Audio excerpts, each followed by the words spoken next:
Student को कैसे approach करना चाहिए जब उनको मेंटल स्ट्रेस होता है, एंड इंस्टीट्यूट किस वे से लाइक लॉन्ग टर्म सॉल्यूशन की तरफ स्टूडेंट को मोटिवेट कर सकते। इतना स्ट्रेस विदेशी कैंपसेस में देखने को नहीं मिलता है। समस्या उस स्टूडेंट के अंदर नहीं है। कहानी बहुत पीछे से शुरू हुई है।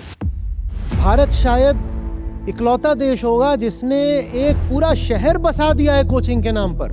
वहां और कुछ नहीं होता, यही होता है, कोचिंग कोचिंग कोचिंग। और हम जानते हैं कि आए दिन वहां आत्महत्याएं होती रहती हैं। कल आईआईटी पटना में था, बोले यहाँ एंट्रेंस एग्जाम्स की तैयारी लोग करते नहीं, उनसे करवाई जाती है।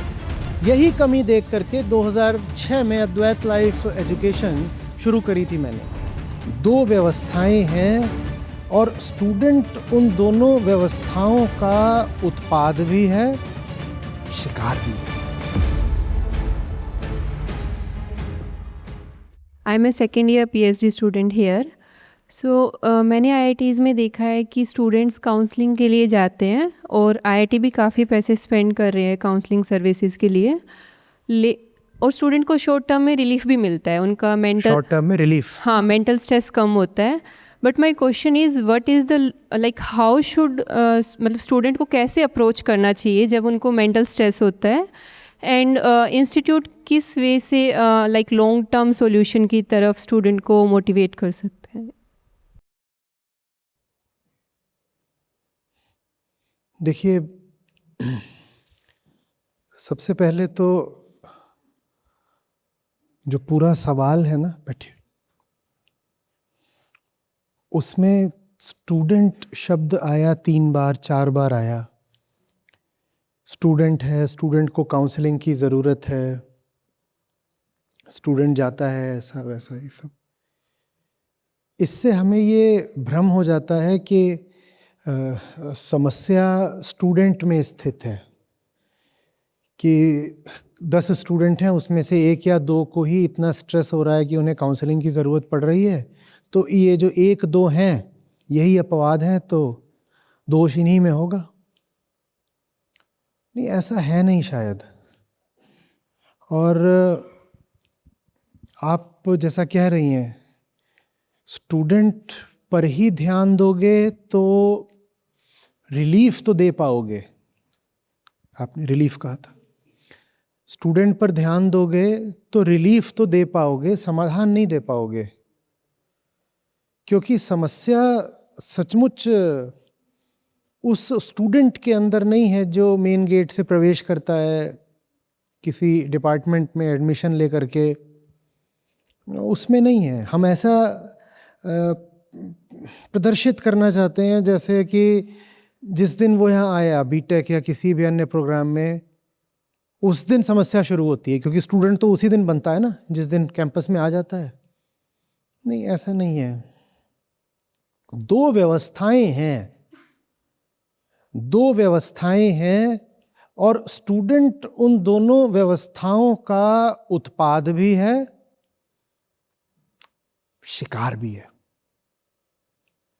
एक व्यवस्था है कैंपस गेट से बाहर वाली और एक व्यवस्था है कैंपस के अंदर वाली।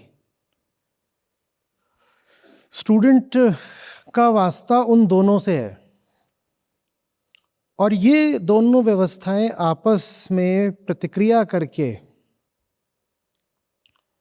स्टूडेंट को पैदा कर रही हैं। ये दोनों ना हो तो आप जिसको स्टूडेंट कहते हैं ना, उस तरह की कोई चीज़ होगी नहीं। मैं ये नहीं कह रहा कि ये स्टूडेंट का शरीर पैदा करती हैं, पर भीतर से जो स्टूडेंट है, मानसिक रूप से जिसको हम स्टूडेंट कहते हैं, वो पैदा होता है बाहरी व्यवस्था और भीतरी व्यवस्था के डायलेक्टिकल एंगेजमेंट से। कुछ बाहर वाली व्यवस्था है, कुछ भीतर वाली व्यवस्था है, ये दोनों आपस में रगड़ा रगड़ी करते हैं, तो उससे वो चीज़ तैयार होती है जिसको हम कहते हैं the mind of the student. The mind of the student कैसे तैयार होता है? तो हम बड़ी गरीबी से गुजरे पिछले 200-250 सालों में, ठीक है। उच्च वर्गीय होना तो छोड़िए, मध्यम वर्गीय होना भी हमारे लिए सपना हो गया। अब जाकर के भारत में एक बड़ी मिडिल क्लास खड़ी हुई है। नहीं तो मिडिल क्लास भी बड़ी छोटी हुआ करती थी आज से 30-40 साल पहले। तो कुल मिलाकर के जिंदगी में यही बहुत बड़ी बात हो गई कि किसी तरह से खाना पीना रोटी कपड़ा चलता रहे। ये भी हम कैंपस के अंदर की बात नहीं कर रहे हैं, हम कैंपस के बाहर की बात कर रहे हैं।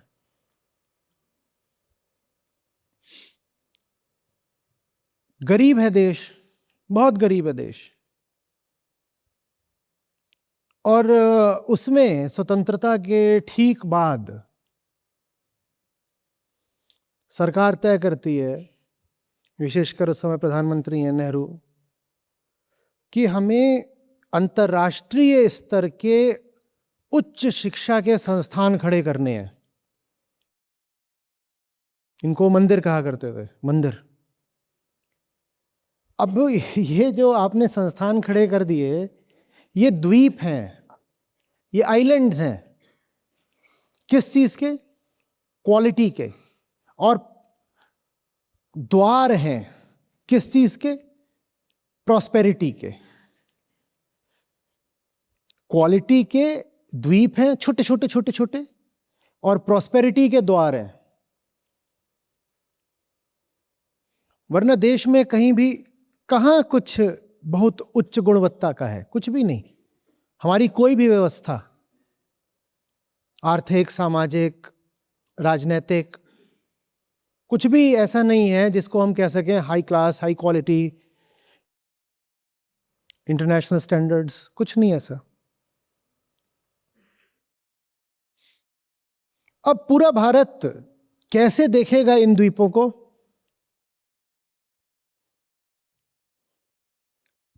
दो भाव रहेंगे, पहला विस्मय और दूसरा लोभ। विस्मय किस बात का? ऐसी टेक्नोलॉजी पढ़ाई जा रही है जो पूरे देश में क्या, पूरे एशिया में कहीं नहीं है। जब शुरुआती दौर था आईआईटीज का,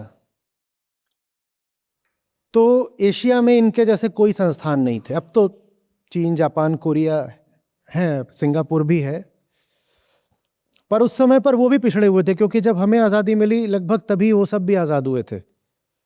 और उच्च शिक्षा पर भारत ने जितना महत्व दिया उतना उन देशों ने नहीं दिया, और प्राथमिक शिक्षा पर जितना महत्व उनने दिया भारत ने जरा भी नहीं दिया। ये दो अलग अलग दिशाएं थीं। भारत ने कहा कि हमें हेवी मशीनरी वाली इंडस्ट्रीज चाहिए, और उन हेवी मशीन्स को डिजाइन और ऑपरेट करने वाले इंजीनियर और मैनेजर चाहिए। तो भारत ने जो इनिशियल इंडस्ट्री लगाई वो हेवी मशीन्स की थी। बड़े बड़े बांध बनाए, बड़ी पीएसयूज बनाई, और उन पीएसयूज को क्वालिफाइड पर्सनेल मिल सकें इसके लिए आईआईटी बनाया, आईएससी बनाया, आईआईएम बनाया, और भी कई संस्थान हैं जो उसी समय लगभग बनाए गए। वो विजन था। विजन तो ठीक है, प्राथमिक शिक्षा पर जोर दिया नहीं गया।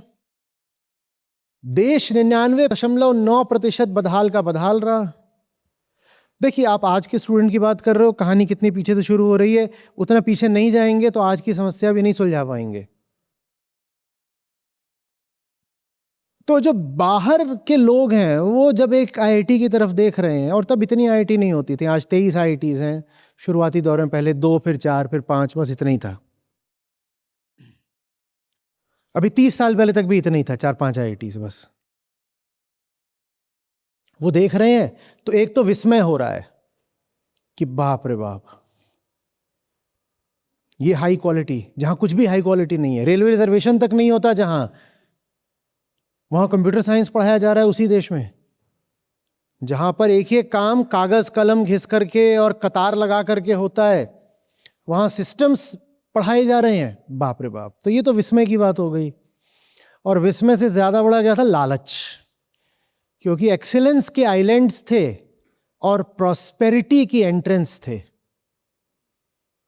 अगर यहां घुस गया आपका लड़का, जानबूझ के लड़का बोल रहा हूं, लड़की नहीं भेजते थे, अगर यहां पर घुस गया आपका लड़का तो नौकरी नहीं पक्की है, बढ़िया वाली कंपनी में नौकरी लगेगी, और ये भी हो सकता है कि विदेशी नौकरी लग जाए या कि विदेशी किसी यूनिवर्सिटी में उसको दाखिला मिल जाए आईआईटी के नाम से। इस पूरे में कहीं आपको ज्ञान या प्रेम सुनाई दे रहा है? कुछ भी सुनाई दे रहा है क्या? सुनाई दे रहा है? इसमें आपको नेशनल प्राइड दिखाई दे रहा होगा, इसमें आपको ग्रीड दिखाई दे रही होगी, इसमें आपको ऑ दिखाई दे रही होगी, विस्मय, चकित हो जाना, ये सब दिखाई दे रहा होगा। इसमें कहीं भी ज्ञान के प्रति प्रेम जैसा तो कुछ नहीं है ना? नहीं है ना? ये वो बाहरी व्यवस्था है जो कैंपस के भीतर उसको भेजती है जिसको आप कह रहे हैं द स्ट्रेस्ड आउट स्टूडेंट।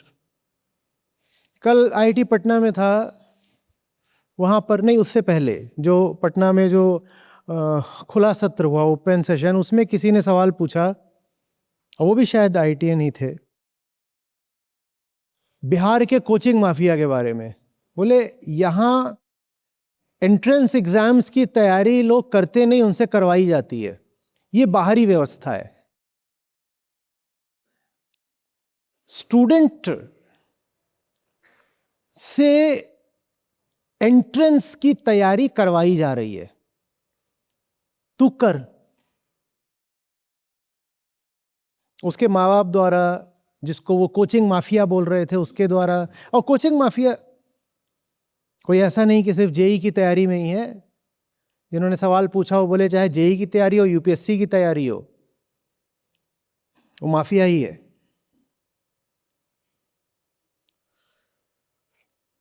न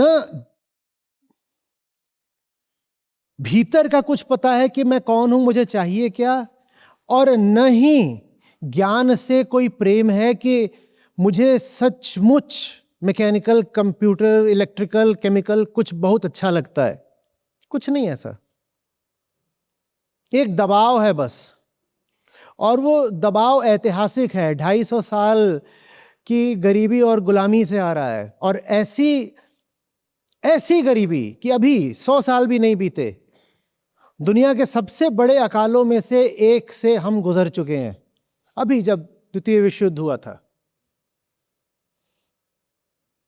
और वो कोई अकेला नहीं था, हर दूसरे तीसरे साल हिंदुस्तान में अकाल पड़ रहे थे कहीं ना कहीं, और बड़े बड़े अकाल भी। दुर्भिक्ष समझते हो कि भिक्षा मिलनी भी मुश्किल हो जाए, खाना कमाना तो छोड़ दो, भीख भी नहीं देगा कोई, ऐसा अकाल। ये हमारी हालत थी। हमारी हालत ऐसी थी कि पूरा हिंदुस्तान सिर्फ मानसिक तौर पर नहीं, शारीरिक तौर पर भी स्टंटेड हो गया। आज जो हम कहते हैं ना कि हिंदुस्तानी ऐसे छोटे छोटे होते हैं और तगड़े नहीं होते और स्पोर्ट्स में कॉम्पीट नहीं कर पाते, उसकी बहुत बड़ी वजह 250 साल की गुलामी भी है। हमारा मन ही नहीं टूटा था, हमारा शरीर भी टूट गया था। ये जो हमारी शारीरिक कमजोरी है, ये काफी हद तक आनुवांशिक है। नहीं तो जो हमारा डीएनए है वही डीएनए इधर आपको मिलेगा, सेंट्रल एशिया में मिलेगा, उसी से मिलता जुलता यूरोप में मिलेगा, ईरान की तरफ मिलेगा, और लंबे चौड़े तगड़े हैं। हम इतने टूटे हुए लोग हैं क्योंकि हमारा वर्तमान मुक्त नहीं है, वो अतीत से आ रहा है। इसीलिए वर्तमान को समझने के लिए अतीत को समझना पड़ेगा। भीतर आम आदमी के आज भी घोर दहशत बैठी हुई है, घोर दहशत कि मेरा क्या होगा, कहीं मैं बेरोजगार तो नहीं मरूंगा, भूखा तो नहीं मरूंगा। और यह दहशत वो अपने बच्चों को भी पिला देता है। खेल कूद रहा होगा बच्चा तो तुरंत उसको हो जाएगा, ये जो तो ऐसे खेल कूद रहा है ना, भूखा मरेगा, भूखा। सुना है? ये सुना है? ये वो व्यवस्था है जो इंस्टीट्यूट के मेन गेट के बाहर की है। अभी इंस्टीट्यूट तो शुरू भी नहीं हुआ। इस तरीके से वो जो बाहर वाला लड़का या लड़की है वो इंस्टीट्यूट में प्रवेश करता है। हमारी बदहाली ऐसी थी कि खाने की साधारण चीजें भी बस गिरे चुने 1-2-5% लोगों को नसीब होती थी। उत्तर भारत में, विशेषकर उत्तर पूर्व की तरफ आप चले जाओ तो ये एक साधारण मुहावरा है कि खाने की कोई चीज जब अच्छी होती है ना तो उसको बोलते हैं कि बहुत मीठा है, बहुत मीठा है। उदाहरण के लिए बघेली में कोई खाना अगर स्वादिष्ट होगा तो कहेंगे बहुत मीठ लागत है। अब वो नमकीन व्यंजन भी हो सकता है, पर अगर वो स्वादिष्ट है, अच्छा है, तो उसको कहेंगे बहुत मीठ लागत है। क्यों? क्योंकि शक्कर तो छोड़ दो, गुड़ भी नसीब नहीं होता था। तो मिठास पर्याय बन गई, सिनोनिम बन गई डिजायर फुलफिलमेंट का। ये जो हम मीठे शब्द को इतना वजन देते हैं ना, अब नहीं देते। अब तो ठीक है, अब ये एक मेट्रोपॉलिटन कॉन्टेक्स्ट है हम जिसमें बात कर रहे हैं, इसमें ये बात शायद आपको समझ में भी ना आए। पर आप थोड़ा अगर गांव देहात की तरफ जाएंगे तो आप आज भी वही मुहावरा पाएंगे। ये हमारी स्थिति रही है, हम इतनी दुर्दशा से गुजरे हैं। और वो एक अलग कहानी है कि उतनी दुर्दशा में हम पड़े क्यों। उसका कारण मैं सीधे सीधे लोक धर्म को मानता हूं। साफ दिखाई देता है कि भारत की जो दुर्दशा हुई है उसका सीधा सीधा जिम्मेदार लोक धर्म है। और वो लोक धर्म आज भी भूत की तरह चिपका हुआ है, हट नहीं रहा ठीक से। खैर वो अलग कहानी है।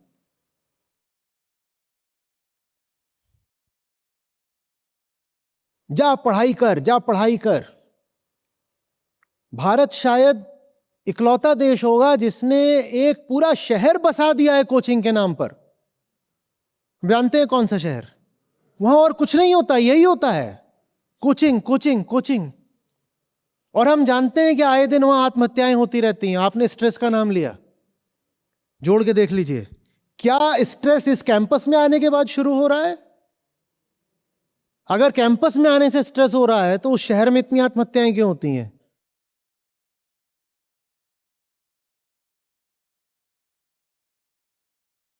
डरे हुए माँ बाप, जिन्होंने अपने डरे हुए माँ बाप देखे हैं, क्योंकि उन्होंने भूख ही नहीं भूखमरी देखी है।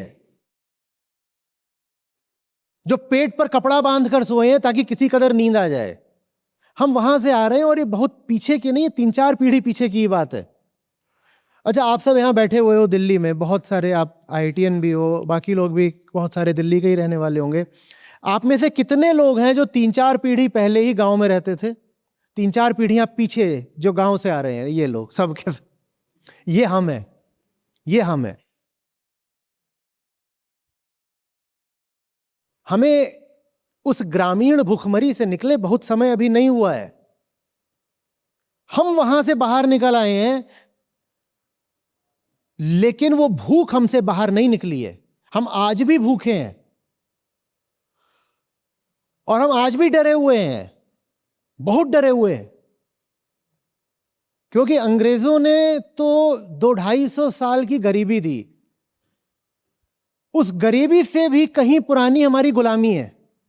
तो भूख अगर हमारी 200 साल पुरानी है तो डर हमारा 1000 साल पुराना है। भारतीय आम मध्यम वर्गीय भारतीय भूखा भी है और डरा हुआ भी है। और ये डर वो सीधे सीधे अपने बच्चों को विरासत में दे देता है। और बच्चा न भी डर रहा हो तो उसको पकड़ के डराता है। बच्चा नहीं डर रहा हो तो मां डर जाती है कि अगर ये डरेगा नहीं तो जिएगा कैसे। तू डरना सीख, तू दबना सीख, तू वही सब कुछ करना सीख जो हर कोई और करता है। हाइडेगर वापस आ गए ना, आ गए ना। 10 मैन जो सब लोग करते हैं, वो जो हिंदी में मुहावरा चलता है कि वो काम करो जो 4 लोग करते हैं, तो हिंदी में हम बोल देते हैं कि भैया 4 लोगों को देख के काम करा जाता है। हाइडेगर ने उसको कहा था कि that one faceless anonymous man, जिसका आप नाम भी नहीं जानते पर आप बिल्कुल उसी का अनुकरण करना चाहते हो। हम वैसे ही जी रहे हैं। हमारे राष्ट्रीय मान को थोड़ा धक्का लगेगा, लेकिन मुझे कह लेने दीजिए, Indians are among the least creative people in the world. क्योंकि क्रिएटिविटी और डर एक साथ नहीं चल सकते। हम जब विदेशों में भी जाते हैं, जो हम सक्सेस स्टोरीज वगैरह बताते हैं ना IIT की, कि विदेश में गए उसको ये मिल गया वो मिल गया, वो भी ज्यादातर ऑपरेशनल रोल्स हैं। वो भी ज्यादातर मैनेजरियल रोल्स हैं, वो भी ज्यादातर रोल्स हैं जिसमें स्टेटस क्वो को बनाकर रखने का काम भारतीय लोग अच्छे से कर लेते हैं। मालिक ने बता दिया ये सिस्टम है बेटा, ऐसे ही चलना चाहिए, आप कर लोगे। मालिक ने बता दिया बेटा ये कोड है, इसको इस तरीके से लिखना है, टॉप लेवल डिजाइन पहले ही बनाया जा चुका है, अब जाकर के कोडिंग कर दो, वो कर देगा। पर कोई डिसरप्टिव इनोवेशन करने में भारतीय विदेशों में भी नहीं कहीं आते, क्योंकि भले ही वो भारत से निकल गए हों, पर भारत की भुखमरी उनके भीतर से नहीं निकली। भले वो अमेरिका पहुंच गए हों, वो अमेरिका पहुंच करके भी डिसरप्टिव नहीं हो पाते हैं। और उसका वैसे एक सुपरिणाम भी हुआ है। सुपरिणाम ये हुआ है कि भारतीय जहां भी जाते हैं मॉडल सिटीजन्स माने जाते हैं, आदर्श नागरिक। पूछो क्यों? क्योंकि कुछ भी डिसरप्ट नहीं करते, क्योंकि जहां भी जाते हैं बस कहते हैं बताओ बताओ कैसे जीना है, आप जो बोलोगे।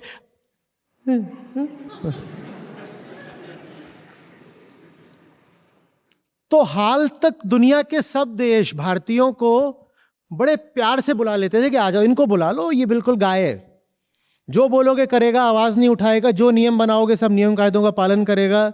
मुझे मालूम है मैं थोड़ा सा कैरिकेचर जैसा कुछ बना रहा हूं, मुझे मालूम है कि नुआंसेस इससे अलग हो सकती हैं, पर मोटे तौर पर जो मैं बात बोल रहा हूं वो बिल्कुल निशाने पर है, उसको समझिए।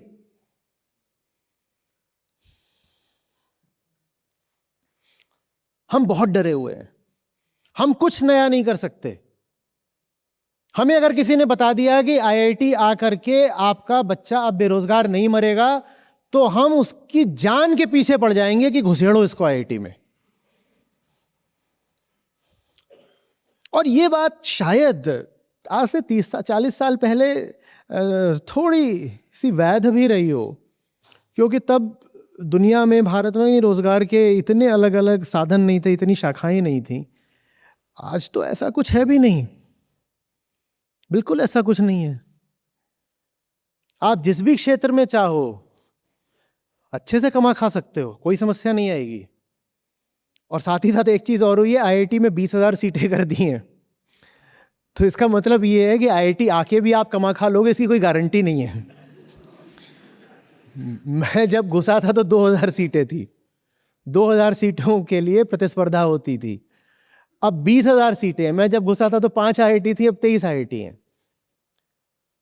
ये पक्का है ना कि जहां 20,000 लोग एंट्रेंस ले रहे हैं वहां सबके सब तो कुछ नहीं फन्ने खा निकल जाएंगे, बहुत होते हैं 20,000। पर आज भी यही है, घुस घुस 4-4 साल कोचिंग करो, और कोचिंग वाले कुछ हजारों में नहीं, लाखों में भी नहीं, बिग लैक्स में वसूलते हैं, बिग लैक्स में।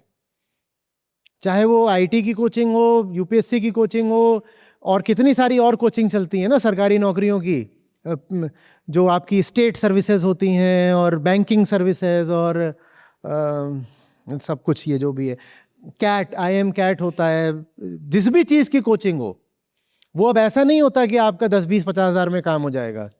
5 लाख, 10 लाख, और शायद कुछ सक्सेस गारंटी प्रोग्राम्स होते हैं जो 20-40 लाख भी मांगते हैं। कहते हैं इतना पैसा दे दो तो निश्चित रूप से हम तुम्हारे लड़के को घुसेड़ देंगे अंदर। लड़का जानबूझ के बोल रहा हूँ, लड़की के लिए कोई 40 लाख नहीं देता, देता है, दहेज में देता है।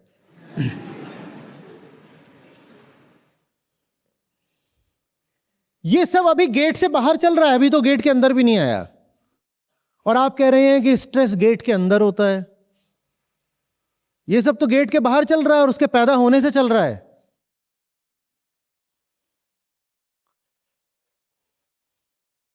अब क्या करें? वो डर, वो खौफ हमारे चेहरे, हमारी आंखों से निकल ही नहीं रहा। हम सिर्फ ये करना जानते हैं, सबके सामने बस ये करना है। कोई मिल जाए उसके सामने रीढ़ झुका दो और हाथ ऐसे जोड़ के खड़े हो जाओ।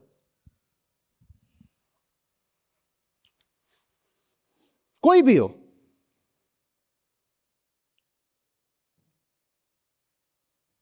चाहे वो तुम्हारे यहां प्रचलित कोई स्थानीय स्तर का कुल देवता हो, और चाहे प्लेसमेंट में आ रही कोई कंपनी हो, फर्क नहीं पड़ता। सबके सामने हम बस क्या करना जानते हैं,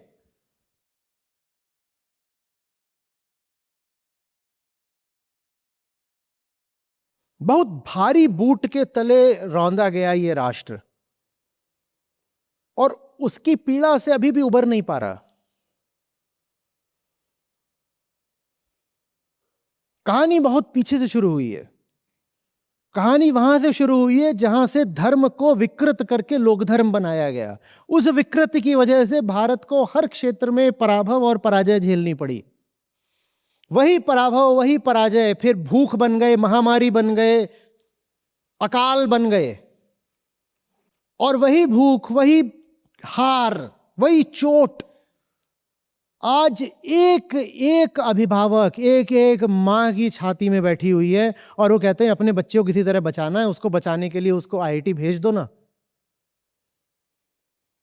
ये जो कोचिंग नाम का फिनोमेना है, ये भारत जैसा दुनिया के किसी देश में नहीं होता।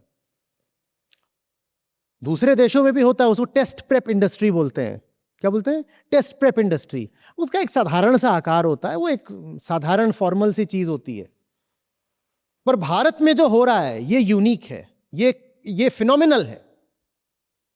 और जिस शहर में पिछड़ापन और बेरोजगारी जितना ज्यादा होते हैं, वहां आप उतने ज्यादा कोचिंग के होर्डिंग पाएंगे।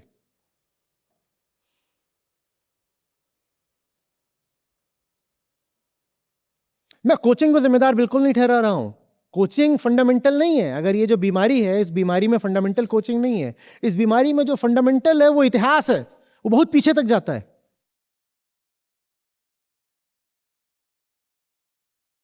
लेकिन क्या इतिहास की बात करके हम इस बीमारी को जस्टिफाई कर सकते हैं? पूछ रहा हूं, बोलो। हम क्या ही कह सकते हैं, हम क्या करें, हमारा तो इतिहास ही बेचारगी का है, तो इस कारण हम डरते हैं अपने बच्चों के लिए। बोलो, कर सकते हैं क्या? इतिहास जो होगा सो होगा।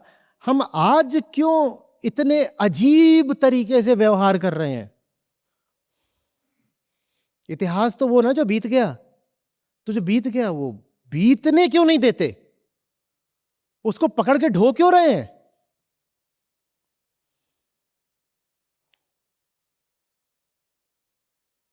जेनेटिकली जो भारत में बच्चा पैदा होता है वो इंफीरियर है क्या? वो वैसा ही है जैसा कहीं भी कोई और बच्चा पैदा होता है। पर उसके ऊपर चढ़ बैठोगे तो वो दब्बू, कमजोर, लालची, अंधविश्वासी सब बन ही जाएगा। फिर बोलोगे हम इंडियंस तो होते ही ऐसे हैं ना।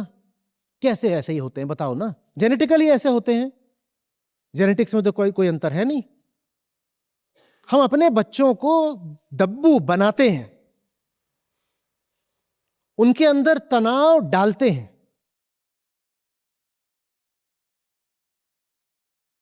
पढ़ोगे लिखोगे तो बनोगे नवाब, खेलोगे कूदोगे तो होगे खराब। सही बात तो यह है कि जिसका पढ़ाई से रिश्ता खेलने का हो गया, वही बड़े बड़े आविष्कार करता है। पढ़ाई और खेलकूद दो अलग अलग चीजें हैं ही नहीं। जो पढ़ाई के अंदर खेलने लग गया वो अब आविष्कारक बन जाता है।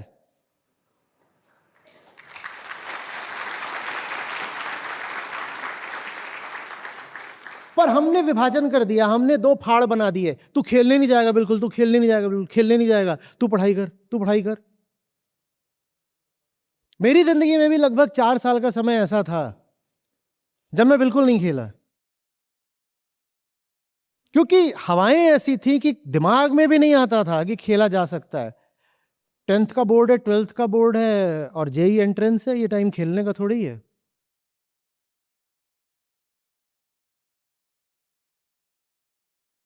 और मेरी फितरत स्पोर्ट्स पर्सन की है। बिल्कुल हो सकता है कि मैं खेला होता तो मैं शायद किसी खेल में निकल गया होता, हाथ में माइक की जगह रैकेट होता।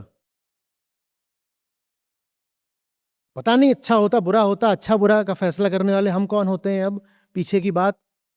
लेकिन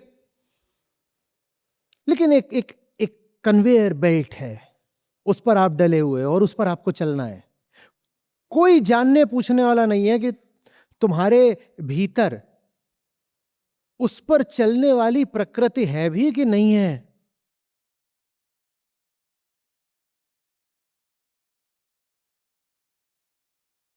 अब बाहरी प्रतिस्पर्धा किसी कदर झेल करके वो भीतर आ गया। स्कूल की प्रतिस्पर्धा, फिर कोचिंग इंडस्ट्री की प्रतिस्पर्धा झेल करके आ गया भीतर। चलो आ गए, अब हम गेट के अंदर आ गए हैं, बाहर की व्यवस्था से भीतर की व्यवस्था में आ गए हैं। उसने राहत की सांस ली, फाइनली आई हैव अराइव्ड, मैं कोई हूं, मेरी इतनी जेई रैंक है और मैं स्कूल का टॉपर वगैरह हूं, जो भी हूं, व्हाटएवर। अब वो यहां अंदर आता है, अपने डिपार्टमेंट में जाता है, डिपार्टमेंट में 240 लोग हैं, मेरे समय में 60 ही हुआ करते थे, अब कितने हैं? 240, और 240 के 240 उसी के जैसे हैं।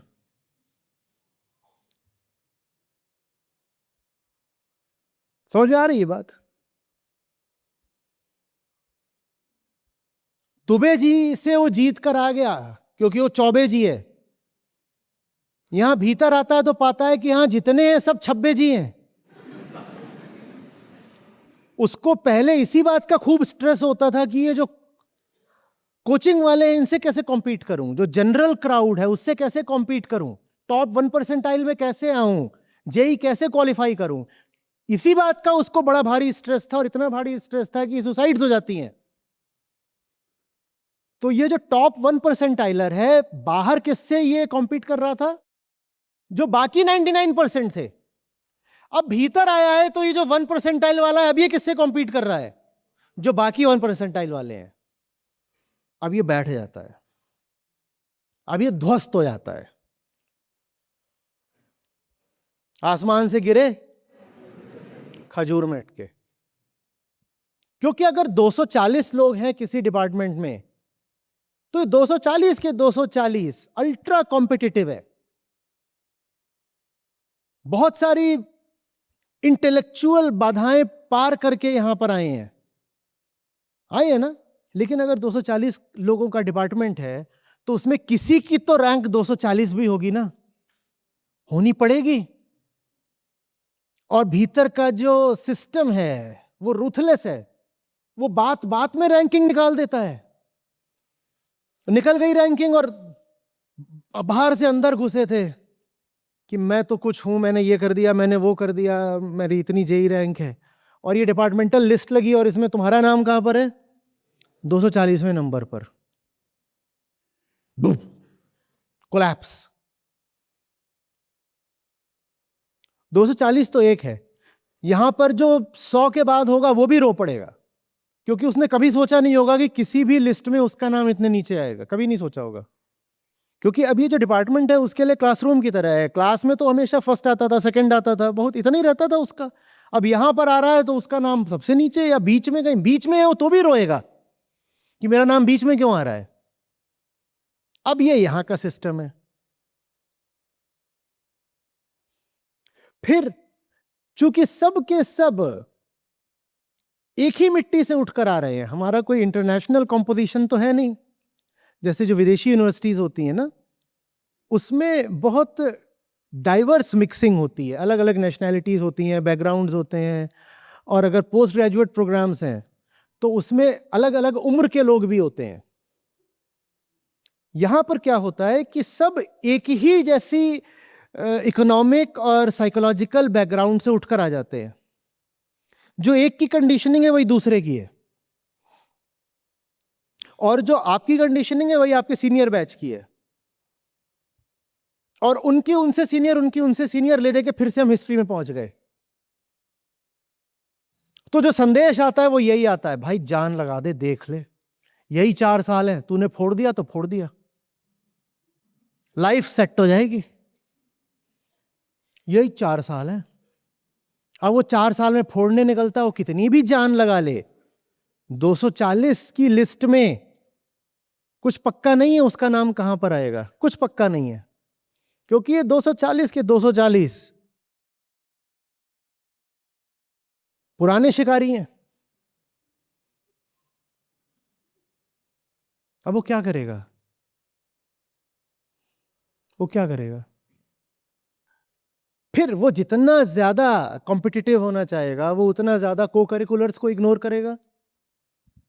और को करिकुलर्स के लिए बहुत व्यवस्था है, खेलने के मैदान है, बहुत अच्छा कैंपस है। पर आप जितना उस पर प्रेशर बनाओगे परफॉर्मेंस और प्लेसमेंट का, वो को करिकुलर से उतना दूर होता जाएगा। कई बार तो यहां तक होता है कि एक ही परिवार है, 2 भाई है, मेरे भी बैच में था, मैंने देखा हुआ है। जो बड़ा भाई है वो हाई अचीवर है, कंप्यूटर साइंस में है, किसी प्रीवियस बैच का है और अच्छी स्कॉलरशिप लेकर के किसी यूएस यूनिव में पहुंच गया है और ये कर रहा है वो कर रहा है, और फिर छोटा भाई है वो थोड़ा मस्त मलंग है, वो आया है और उस पर पीयर प्रेशर क्या बनेगा, उस पर तो फैमिली प्रेशर बन रहा है कि तेरा भाई तो जब था तो उसके फर्स्ट सेमेस्टर में इतनी आई थी एसजीपीए, तेरी कितनी आई है, तेरा भाई इतना बड़ा पैकेज लेके निकला, तू क्या कर रहा है, तेरा तो डिपार्टमेंट भी नीचे वाला है, तू क्या कर रहा है, तू बेकार है बिल्कुल।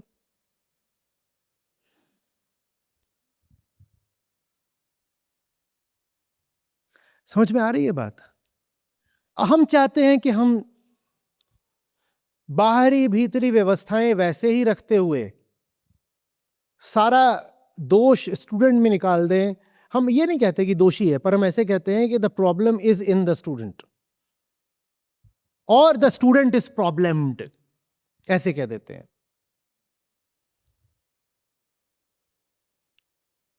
स्टूडेंट एक क्लोज्ड सिस्टम नहीं है ना, स्टूडेंट एक ओपन सिस्टम है, interacting continuously with the universe. और उसका यूनिवर्स भी बड़ा लोकलाइज्ड है बेचारे का। यूनिवर्स उसका क्या होता है, फोन पे 5-7 उसके नंबर हैं, वही यूनिवर्स है उसका। मम्मी का नंबर, पापा का नंबर, बड़े भैया का नंबर, इसका नंबर, उसका नंबर, यही उसका यूनिवर्स है। और साथ में जो पीयर ग्रुप है यही उसका यूनिवर्स है।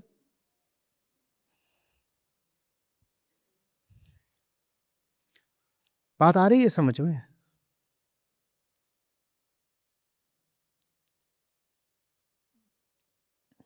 साइकोलॉजिकली ये बात गलत है, वो तो अपनी जगह ही है। इस तरह के व्यवहार का अब कोई इकोनॉमिक रेशनेल भी नहीं है।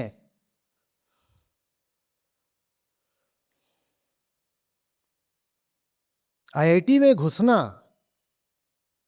कोई उतनी नहीं बड़ी बात रह गई, ना उतना जरूरी रह गया है ढंग की जिंदगी जीने के लिए, कमाने खाने के लिए।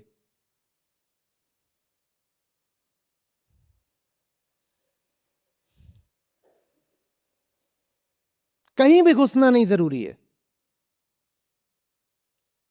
मूल सिद्धांत यह है, एकदम फंडामेंटल प्रिंसिपल, कि अगर तुम सचमुच कुछ ऐसा कर रहे हो जो क्रिएटिव है तो उससे तुम्हें ही नहीं दूसरों को भी फायदा होगा, क्योंकि क्रिएटिविटी सबके दिल को अच्छी लगती है। और अगर दूसरों को फायदा होगा तो दूसरे तुम्हें कुछ पैसे भी दे देंगे, तू भूखा नहीं मरेगा। क्रिएटिव होकर के कोई भूखा नहीं मरता।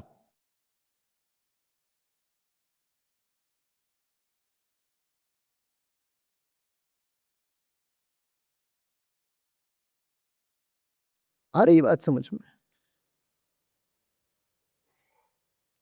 जब तक कैंपस के भीतर एकेडमिक परफॉर्मेंस को ही जो प्राइम वेटेज दी जाती है उसको डिफ्यूज नहीं करेंगे, तब तक स्ट्रेस बना रहेगा। जब तक हम इंडियन इंस्टीट्यूट ऑफ टेक्नोलॉजी का मतलब ये सोचते रहेंगे कि यहां टेक्नोलॉजी ही पढ़ाई जाएगी, तब तक ये टेंशन बना रहेगा। सेकेंड स्पेशलाइजेशन क्यों नहीं हो सकती? डबल मेजरिंग क्यों नहीं हो सकती? किसी बच्चे को उसके दिल की नहीं सुनने दी गई, उस पर दबाव डाला गया, उस दबाव के चलते वो जेई क्लियर करके किसी कदर कैंपस में आ भी गया, तो अब कैंपस उसको दिली जिंदगी जीने का दोबारा मौका क्यों नहीं देता? कैंपस क्यों नहीं बोलता कि ठीक है यार, तू सिविल इंजीनियरिंग और सोशियोलॉजी दोनों में पैरेलल मेजर कर सकता है, कर ले। अब उसका टेंशन डिफ्यूज होगा ना। और आईआईटी जैसे संस्थान निश्चित रूप से ये कर सकते हैं। ये डबल मेजर नहीं हो सकता तो कम से कम माइनर स्पेशलाइजेशन दे दो। लगभग 180-190 क्रेडिट होते हैं जो आपको 4 साल में बीटेक प्रोग्राम में करने होते हैं। हम क्यों नहीं उसमें से 40-50 क्रेडिट आर्ट्स और ह्यूमैनिटीज को डिवोट कर सकते? या कि क्रेडिट बढ़ा दो, 20 क्रेडिट बढ़ा दो, लेकिन 20 क्रेडिट बढ़ाने के बाद 50 क्रेडिट कुल मिला करके, अभी हम 16 क्रेडिट देते हैं, ऑप्शनल ह्यूमैनिटीज कोर्सेज होते हैं, 4 सेमेस्टर्स में होते हैं, 4-4 क्रेडिट के 16 क्रेडिट देते हैं। ये 16 को बढ़ा करके 40 या 50 कर दो, फिर देखो कैंपस में स्ट्रेस लेवल कितना कम होता है। और स्टूडेंट्स को चॉइस के द्वारा एम्पावर करो कि वो एक वाइड वैरायटी में से अपने लिए ऑप्शनल कोर्सेज चुन सकें। हिस्ट्री, फिलॉसफी, साइकोलॉजी, जो कुछ भी दुनिया में होता है।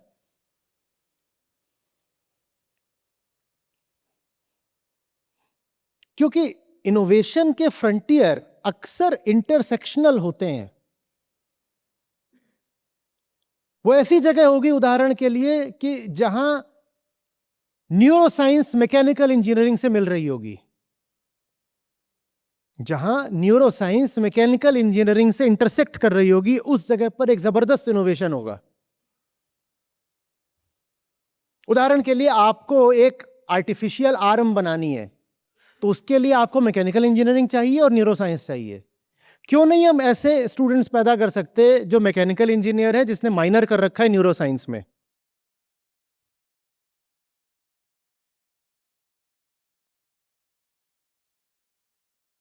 देश की हालत खराब है क्योंकि लोग भीतर से उथले होते जा रहे हैं।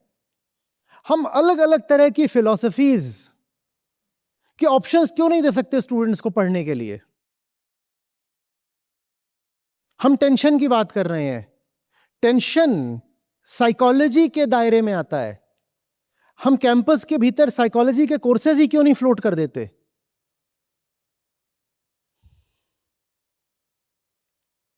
यही कमी देख करके 2006 में अद्वैत लाइफ एजुकेशन शुरू करी थी मैंने, और वो करिकुलम बना करके जितने ज्यादा इंस्टीट्यूशंस हो सकते थे उनके पास गया था, ये कहकर कि आप जो भी पढ़ा रहे हैं उसमें ये नहीं है, मुझे पढ़ाने दो।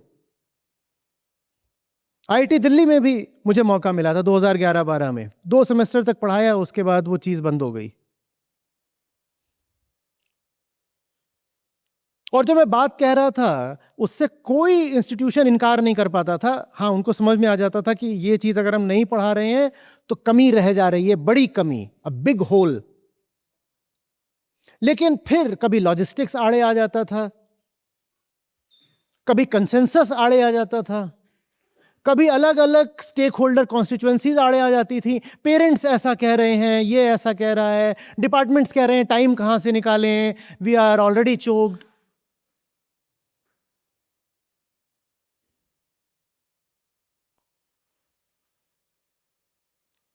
बाहर की व्यवस्था हम नहीं भी बदल सकते, तो भीतर तो हम उसको कह सकते हैं ना कि तू यहां आ गया है, जैसे भी आया है, नाउ रिलैक्स एंड ब्रीथ, खुल के सांस ले। हम स्पोर्ट्स में भी क्रेडिट्स क्यों नहीं दे सकते, पूछ रहा हूं।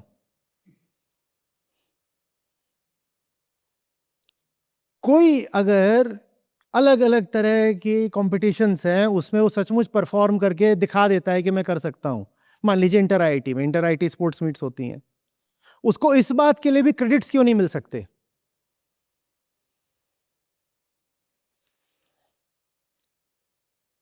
ड्रामेटिक्स, इलोक्यूशन, क्यों नहीं उसको क्रेडिट दिए जा सकते इस बात के? How can you have technology without empowering the user of the technology?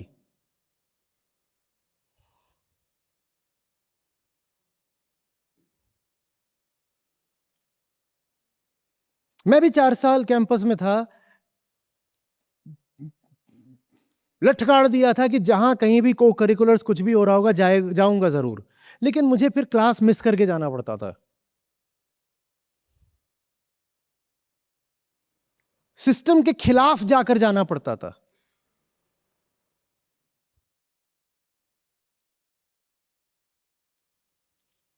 Debating, एक्सटेम्परी, dramatics, poetry, हर चीज में जाकर के हिस्सा लिया, लेकिन फिर उसी कीमत भी चुकानी पड़ी कि आप वहां पर सब कुछ करके आओ, रात में देर से आओ, और उसके बाद कोई सपोर्ट सिस्टम नहीं है।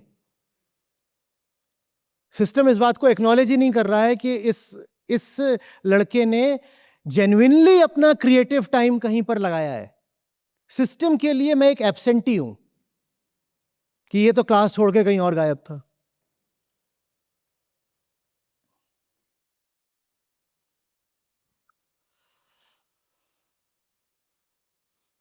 और अगर मैं बाहर जाकर के वो सब नहीं कर रहा होता जो मैंने यहां के 4 सालों में करा, तो शायद जैसे मैं आपके सामने अभी माइक लेके खड़ा हूं ऐसे खड़ा भी नहीं रह पाता। इतना महत्व होता है होलिस्टिक एजुकेशन का, डाइवर्सिफाइड लर्निंग का।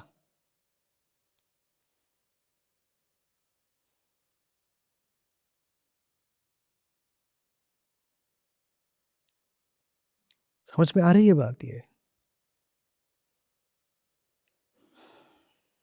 इतना स्ट्रेस विदेशी कैंपसेस में देखने को नहीं मिलता है, क्योंकि ना वहां पर पेरेंट्स कह रहे हैं कि तू भूखा मरेगा इसलिए बीटेक कर, और ना वहां पर कैंपस आपको एक यूनिडायरेक्शनल फ्लो में पुश कर रहा है।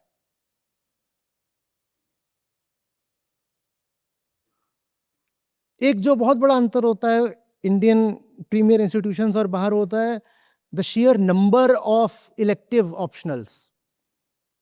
वहां आप सब कुछ चुनते ही हो, कुछ कोर कोर्सेज हैं, उसके अलावा सब आप चुनते हो, और सैकड़ों कोर्सेज होते हैं, इसमें से ये चुनना, ये चुनो, ये चुनना। अपने हिसाब से अपना पोर्टफोलियो बना लो, जो तुम पढ़ना चाहते हो, तुम बताओ तुम क्या पढ़ना चाहते हो, कर लो एनरोल।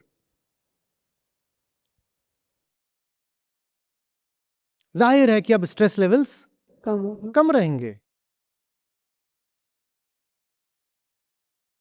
बस सुनने में बहुत दूर की बात लगेगी, पर मैं पूछ रहा हूं, हमारे जो डांस फॉर्म्स हैं क्या वो लर्निंग में नहीं आते हैं? एक 2 क्रेडिट का कोर्स इसी बात का नहीं हो सकता है कि जिंदगी भर तो वो रट्टा ही मारता रहा, बोर्ड की तैयारी करता रहा, जेई की तैयारी करता रहा, अब वो यहां आया है तो उसको जी लेने दो, वो कुछ सीखना चाहता है, कथक, कुचिपुड़ी, सालसा, कुछ भी, वो भी एक कोर्स है कैंपस के अंदर। क्यों नहीं हो सकता ये? म्यूजिक के ऑप्शनल्स क्यों नहीं हो सकते?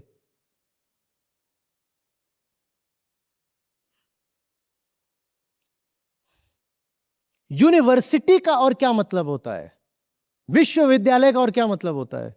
हम भी डीम्ड यूनिवर्सिटी हैं, तो विश्वविद्यालय का क्या मतलब होता है? Holistic education. पूरी दुनिया के छात्रों का स्वागत है और पूरी दुनिया के विषय यहां पढ़ाए जाएंगे, तब हम कहते हैं विश्वविद्यालय।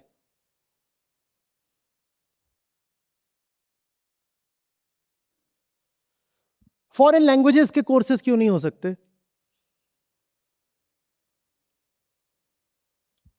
और मुझे पता है कि कुछ हद तक उस दिशा में प्रयास हो भी रहा है। जितने डाइवर्स ऑप्शंस हमें उपलब्ध थे, आज के स्टूडेंट्स को उससे कहीं ज्यादा उपलब्ध है। लेकिन फिर भी अगर स्ट्रेस लेवल्स हैं तो इसका मतलब बहुत कुछ और किया जाना बाकी है।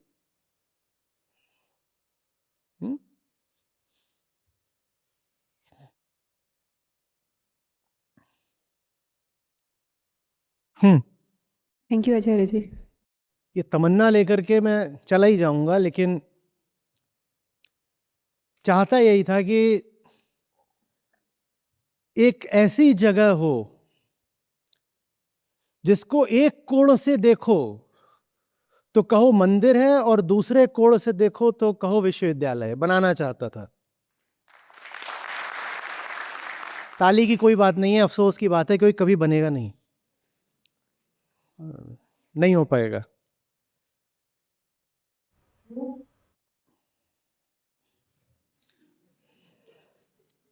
पूछ रहे हैं क्यों? छोड़ो, सोचो कैसा कैसा होता वो संस्थान। कुछ नाम देते उसको, मध्वैत संस्थान, जहां आप सुबह कंप्यूटर साइंस पढ़ रहे हो और शाम को उपनिषद। सोचो कैसा होता। वही बनाना चाहता था।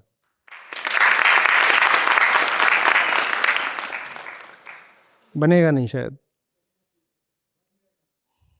आपको खुशी होगी इस नाते, जो हमारी अपनी ऐप है जिसमें हमारे गीता और बाकी सब कार्यक्रम चलते हैं, यहाँ पर बुद्ध हैं, गीता है, उपनिषद है, अष्टावक्र हैं। ये मुझे मिले, मेरी ज़िंदगी बदली, ये तुम्हें मिलेंगे, तुम्हारी ज़िंदगी भी बदलेगी। सच पूछिए तो मतलब लाखों नहीं तो कम से कम हज़ारों ज़िंदगियाँ तो हैं जो बिल्कुल बदली हैं। 2 लाख से अधिक गीता प्रतिभागियों के साथ जुड़े आचार्य प्रशांत ऐप पर। पहला महीना बिल्कुल फ्री। गीता मिशन का पूरा एक्सेस। ऐप पर आपको मिलेंगे नियमित लाइव सत्र, हर दिन आचार्य प्रशांत के विशेष संवाद, गीता कम्युनिटी का एक्सेस, गीता परीक्षा, चयनित समाचार, ऑडियो बुक्स, कोट्स और भी बहुत कुछ। गूगल प्ले स्टोर या एप्पल ऐप स्टोर पर आचार्य प्रशांत सर्च करें और अभी डाउनलोड करें।